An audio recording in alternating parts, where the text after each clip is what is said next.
Les candidatures spontanées, ça fonctionne et ça fonctionne même plutôt bien quand vous êtes dans une entreprise à taille humaine, c'est-à-dire start-up, TPE, petite PME. Sauf qu'il faut quand même bien la faire, la candidature spontanée. Donc la première chose, c'est de faire en sorte que votre mail soit ouvert. Donc avoir un objet de mail qui donne envie aux recruteurs, aux fondateurs, aux gérants d'aller voir ce qui s'y cache derrière. Donc évitez les objets de mail qui soient un petit peu trop extravagants. Par exemple, êtes-vous prêt à vivre un choc de talent? Je l'ai eu, honnêtement, ça donne pas très envie d'aller ouvrir le mail. Non, préférez un objet de mail qui soit relativement explicatif et qui mette en valeur déjà quelque chose qui va donner au recruteur l'envie d'ouvrir. Par exemple, vous savez que vous avez fait la même école. Vous mettez dans l'objet de mail que vous êtes de cette école-là.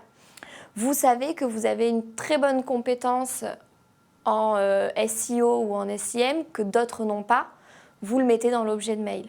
Comme ça, au moins, le recruteur a tout de suite envie de l'ouvrir.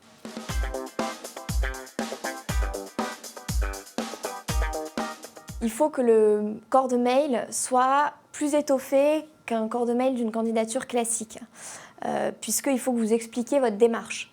Donc c'est un petit peu la même structure qu'une lettre de motivation, mais en plus synthétique et surtout directement ciblée de pourquoi est-ce que je vous envoie ce mail aujourd'hui. Alors même si vous faites une candidature spontanée, donc vous ne répondez pas à une offre en particulier, montrez que vous avez repéré des postes qui peuvent vous intéresser dans l'entreprise.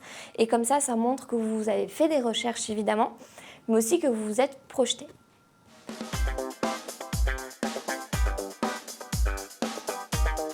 C'est toujours très compliqué de savoir à qui on envoie une candidature spontanée.